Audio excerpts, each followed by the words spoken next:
I never planned to keep my success a secret. Life just worked out that way. Growing up in Singapore, my parents taught me the value of hard work and education. Emily, knowledge is the one thing nobody can take from you, my father would say as he drove his taxi late into the night to fund my studies. My mother worked 2 jobs, and together they made sure I had everything I needed to excel. Their sacrifice paid off. I graduated top of my class in finance and landed a position at one of Asia's largest banks. By 28, I was the youngest division head in the bank's history, managing over $50 billion in corporate loans. But few knew this side of me. I met James at my friend's small cafe where I loved to work on weekends, helping out just to stay grounded. He walked in one rainy morning, ordered a latte, and smiled when I drew a little heart in the foam. "This is the best coffee I've had in months," he said, his eyes crinkling at the corners. "The secret is making it with care," I replied, wiping down the counter. He came back every weekend after that. We talked about everything: his work as an architect, his dreams of designing sustainable buildings, his close relationship with his family. I found myself looking forward to our conversations, enjoying how he saw me for who I was, not what I owned. When he finally asked me out, I said yes without hesitation. Our first date was at a humble hawker center, sharing plates of char kway teow and laughing about nothing in particular. I fell in love with his kindness, his integrity, and how he treated everyone with respect, regardless of their status. "My family's a bit traditional," he warned me before our first dinner with them. "They can be judgmental about status and career." "Don't worry," I assured him, "I can handle it." I wasn't prepared for Richard Chen, James's father. A self-made real estate tycoon, he dominated every room he entered. His wife, Helen, was equally intimidating in her designer clothes and perfectly coiffed hair. James's sister, Victoria, took after their mother, down to her dismissive glance when I mentioned working at a cafe. "A cafe?" Richard's voice boomed across the dinner table. "James, I thought you said she went to university." "She did, Dad. Emily has a degree in—" Clearly not putting it to good use, Richard interrupted. "In this family, we believe in ambition. Excellence. Not serving coffee." I saw James's face redden, but he stayed silent. Helen touched her pearl necklace, a habit I learned meant she was about to deliver a carefully crafted insult. "Dear, perhaps you could help Emily find a more suitable position. The cleaning company we use is always hiring." Victoria snickered. "At least she'd have health insurance." I maintained my composure, years of high-stakes negotiations serving me well. "I enjoy my current work, but thank you for your concern." The rest of dinner passed in a blur of subtle digs and patronizing advice. James apologized profusely on the drive home. "They'll come around," he promised. "They just need time to know you." But they didn't. Over the next year, as James and I grew closer, his family's disdain only intensified. Every family gathering became an exercise in endurance. Richard never missed an opportunity to remind everyone of my humble station. Helen orchestrated seating arrangements to keep me far from important guests. Victoria openly suggested James find someone more appropriate. When James proposed, their reaction was predictable. "A cafe worker," Richard exploded. "Have you lost your mind?" "Dad, I love her." James stood firm. "Love won't maintain our family standing," Richard shot back. "If you marry her, don't expect any support from me." But James chose me. We had a small, beautiful wedding, without his family present. Months passed. I continued my weekend cafe shifts, finding peace in the simple work while managing billion-dollar deals during the week.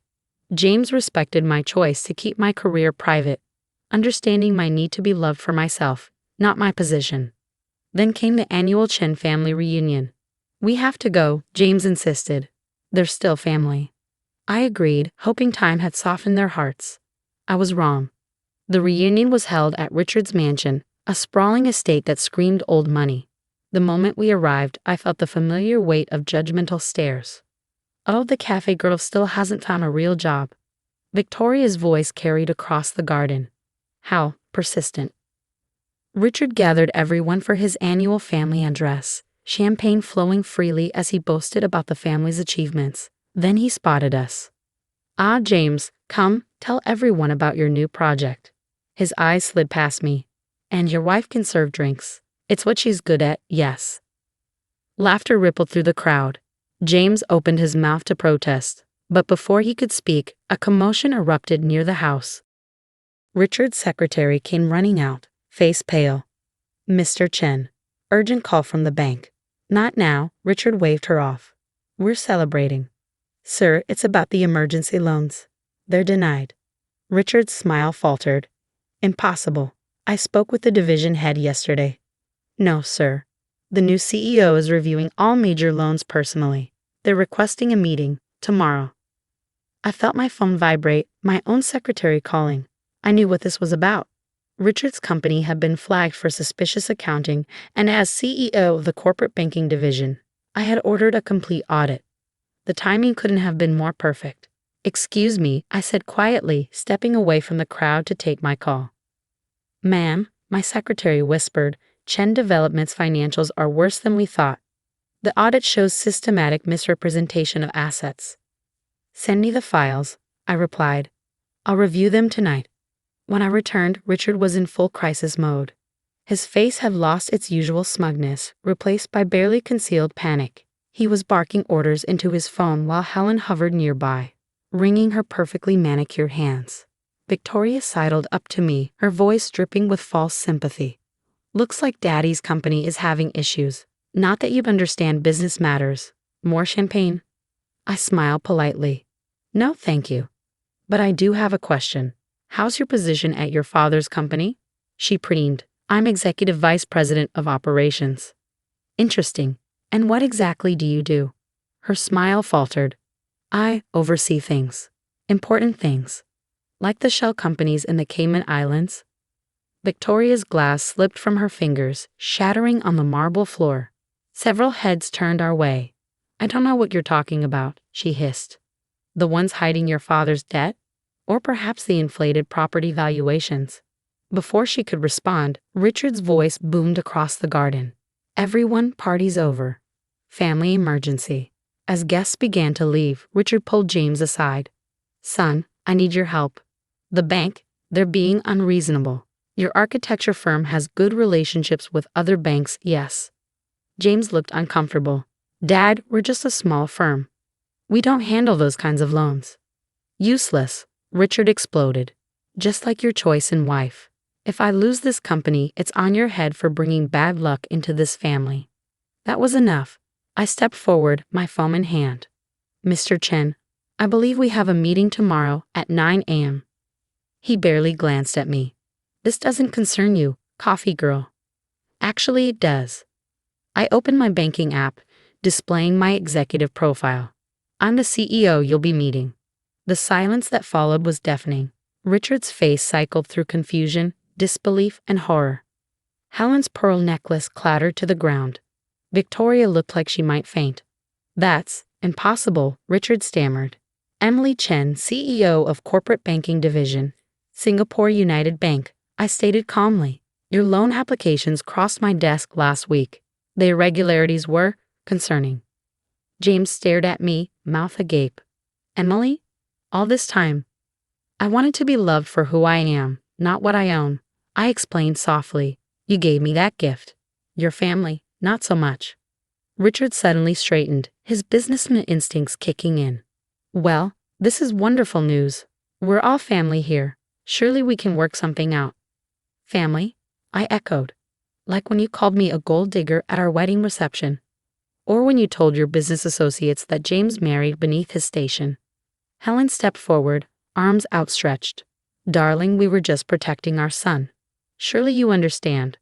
"I understand perfectly. You judged me, humiliated me, and treated me like dirt because you thought I was beneath you.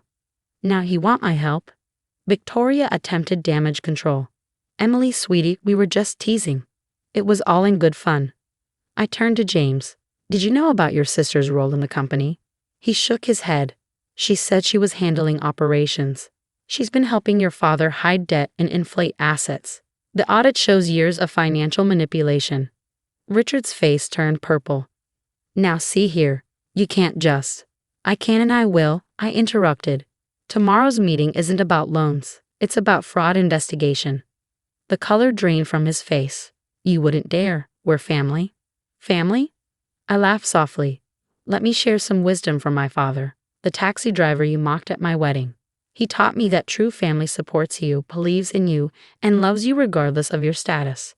You've done none of those things. I took James's hand. The authorities will be contacting you tomorrow. I suggest you get your lawyers ready.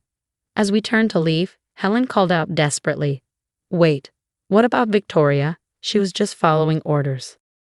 I paused at the door. Actions have consequences, Helen. Victoria chose to participate in fraud. She'll face the same investigation as everyone else. The drive home was silent. Finally, James spoke. "Why didn't you tell me?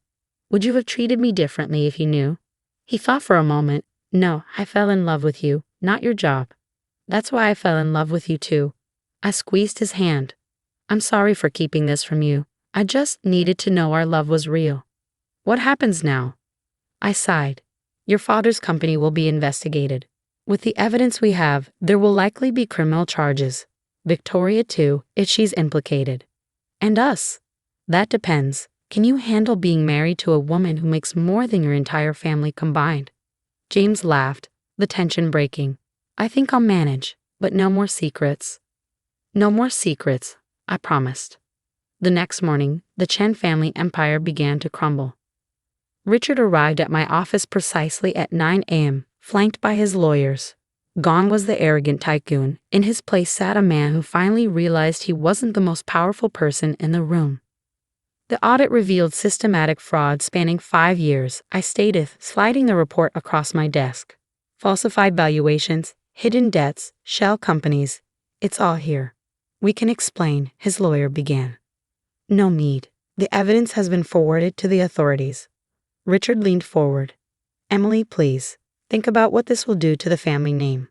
Like you thought about my reputation when you told everyone I was a gold digger?" Before he could respond, my secretary interrupted. "Ma'am, the police are here." What followed was a media circus. Chen Development CEO arrested for fraud splashed across headlines. Victoria was taken into custody next, her designer handbag clutched to her chest as officers led her away. Helen had a very public breakdown at the country club. James stood by me through it all, though I knew it pained him to see his family fall apart. "They did this to themselves," he said one evening as we watched the news coverage. "You just exposed the truth." Weeks turned into months. The investigation uncovered more than even I had suspected. Richard had been running a complex scheme, using inflated property valuations to secure loans, then channeling the money through shell companies. Victoria had helped coordinate the fraud, her executive position nothing more than a front. The trial was swift. Richard and Victoria were both sentenced to prison. 8 years for him, 5 for her. Helen was spared criminal charges but lost everything in the asset forfeitures. One day, as autumn painted Singapore's gardens in golden hues, Helen appeared at my office. "I know I have no right to be here," she began, her designer clothes replaced by simple cotton. "But I need to say something." I gestured for her to continue. "I was wrong about you. So terribly wrong." Tears filled her eyes. "We judged you because we thought wealth and status were everything. Now I'm alone, living in a small apartment, working as a sales clerk, and I finally understand." "Understand what?" "That character matters more than cash. You were kind to us even when we were cruel. You could have destroyed us completely, but you let the law take its course. That's real class." I studied her face, seeing genuine remorse for the first time. "What do you want, Helen?" "A chance. Not to be close. I know I don't deserve that. But to apologize to you and James. To try to be better." 6 months later, we hosted a small dinner party. Helen came bringing homemade dumplings, a skill she'd learned in her new life. She was different now, humbler, more genuine. James was healing too, visiting his father and sister in prison, working through years of family dysfunction. As for me, I kept my weekend shifts at the cafe. Not because I needed to hide anymore, but because I loved the simplicity of making someone's day better with a perfect cup of coffee. One morning, a young woman came in, looking defeated. "Rough day?" I asked, drawing a heart in her latte foam. "My boyfriend's parents think I'm not good enough," she sighed. "Wrong background, wrong job." I smiled, remembering where my own journey began. "Let me tell you a story about family, pride, and what really matters in the end." Life has a way of teaching us its most important lessons. Sometimes it takes losing everything to understand what truly matters. Richard and Victoria learned this in prison. Helen learned it through humility, and I learned that being true to yourself is worth more than all the wealth in the world. James and I are expecting our first child now. We've decided to name her Grace, a reminder that sometimes the hardest situations deserve a measure of mercy. Helen is excited to be a grandmother, and even Richard, through his prison letters, seems to be reflecting on what kind of legacy he really wants to leave. The cafe still stands, a humble reminder of where our story began. Sometimes customers recognize me, the banking CEO who serves coffee on weekends. They often ask why I still do it. My answer is simple. Every cup of coffee is a chance to make someone's day better, and at the end of our lives, isn't that what matters most? They usually smile, understanding or not. But I know my truth. Success isn't about power or revenge or even proving others wrong. It's about staying true to yourself, showing kindness even when it's not deserved, and remembering that everyone, even those who hurt us, deserves a chance at redemption. As I write this, I'm sitting in the cafe, watching the sunrise paint the city in shades of hope. James will join me soon, as he does every weekend. Helen might stop by with her dumplings. Life isn't perfect, but it's real and rich with lessons learned. And sometimes, when I'm making coffee or reviewing billion-dollar deals, I think about my father's words. Knowledge is the one thing nobody can take from you. He was right, but he missed something important: integrity, compassion, and the courage to be yourself. Those are things nobody can take either.